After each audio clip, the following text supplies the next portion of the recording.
Tiến sĩ Emoto thực hiện một cuộc thí nghiệm thú vị khác. Ông cho cơm vào 3 hũ thủy tinh và đổ nước vào. Liên tục mỗi ngày trong vòng 1 tháng, ông nói cảm ơn với hũ thủy tinh thứ nhất, mày là đồ ngốc, vào hũ thứ hai. Và hũ thứ 3, ông hoàn toàn không làm gì cả.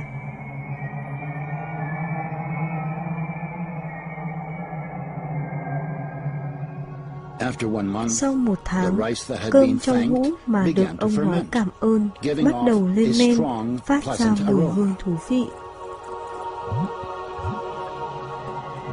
Cơm trong hũ thứ 2 chuyển sang đen. Còn cơm trong hũ không làm gì cả bắt đầu thối rữa. Tiến sĩ Emoto nghĩ rằng cuộc thí nghiệm này đã cho chúng ta một bài học quan trọng, nhất là về việc chúng ta đối đãi như thế nào với con cái. Chúng ta phải chăm lo cho chúng, quan tâm đến chúng và trò chuyện với chúng. Còn nếu ngược lại thì sẽ làm hại chúng. Dreamy story, but almost.